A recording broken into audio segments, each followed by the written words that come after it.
মার চেয়ে মাসির দরদ বেশি হতে পারে না। সাকিব ভাই তিনি যা করেন সেটা অবশ্যই তার সন্তানের ভালোর জন্য করেন, কারণ তিনি কিন্তু কোথাও আজ পর্যন্ত সন্তানের অস্বীকৃতি জানায়নি। আর যদি দ্বিতীয় সন্তান হয়ে থাকে সেটাকে গোপন রেখে থাকে, এটা ওনার একান্তই ব্যক্তিগত ব্যাপার। দুই সন্তানকে স্কুলে ভর্তি করার সময় সাকিব খান কিন্তু স্কুলে গেছেন, এটা অনেক বড় ব্যাপার, কারণ দায়িত্ব তো আমি নিব না, আমি সমালোচনা করে লাভ কি? যার সন্তান সে দায়িত্ব নিবে। তো সাকিব ভাই এড়িয়ে যায়নি, সেটা হয়তো বা দেশের বাইরে চলে ফিরে বিভিন্ন সেলিব বাংলাদেশের বিশ্বের অনেক বড় বড় সুপারস্টারদেরকে তিনি ফলো করেন, সে জায়গা থেকে হয়তো বা তার মনে হয়েছে যে না, আমার আসলে তিনি হয়তো সেটি ঘোষণা দিবেন বা এমন কিছু করবেন সেটি সঠিক সময়ের মধ্যে। তারকাদের অনেক কিছু, আমি তো তারকা না, প্রথমে বলেছি সাকিব ভাই তার যদি দ্বিতীয় সন্তান হয়ে থাকে সেটাকে গোপন রেখে থাকে, এটা ওনার একান্তই ব্যক্তিগত ব্যাপার। আরেকটি বিষয় দেখেন যে আসলে আমি আমার সন্তানের ছবি দিয়ে আমি আমার মেয়ের জন্য সকলের কাছে দোয়া চেয়েছি, কিন্তু আমি কোথাও কিন্তু আমার মেয়ের জন্য কেক কাটছি না। কেন কেক কাটছি না জানেন? যে আজকে আমার সন্তান আমাকে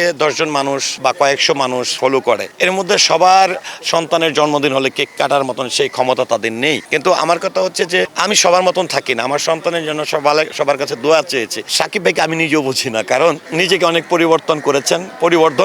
একসময় সাকিব খানকে বলা হতো গার্মেন্টসের নায়ক, সেই গার্মেন্টসের নায়ক কতটা ডেডিকেটেড হলে এখন সকল শ্রেণীর দর্শককে কিন্তু তিনি হলমুখী করেছেন। তো উনি হয়তো ব্যক্তিগত জায়গা থেকে অনেক কিছু হিসাব করেছেন, কিন্তু আবার এটাও সত্য সাকিব ভাইকে আমরা অনেক ধরনের অনেক কথা বলি, কিন্তু আপনারা কেউ কিন্তু বলতে পারবেন যে সাকিব খানের 2 সন্তান নিয়ে সাকিব খানের কোনো অবহেলা আছে, সেটা কিন্তু নাই। সাকিব ভাই আমরা দেখেছি যখন জয়ের জন্মদিন হয়েছে জয়কে নিয়ে জন্মদিন উদযাপন করেছেন, যখন বীরের জন্মদিন হয়েছে সেটা উদযাপন করেছেন, যখন জয়কে নিয়ে দেশের বাইরে গেছেন আবার বীরকে নিয়ে গেছেন। একজন পিতা হিসাবে যতটুকু দায়িত্ব পালন করার দরকার সেটা কিন্তু সাকিব ভাই করেন। আমরা নেগেটিভ কথা বলি, আমরা বিভিন্ন গসিপ ছড়ানোর চেষ্টা করি, নেগেটিভ কথা বলে সেটাকে ওনার ক্ষতি করার চেষ্টা করি, কিন্তু আলটিমেটলি আমার মনে হয় যে মার চেয়ে মাসির দরদ বেশি হতে পারে না। সাকিব ভাই তিনি যা করেন সেটা অবশ্যই তার সন্তানের ভালোর জন্য করেন।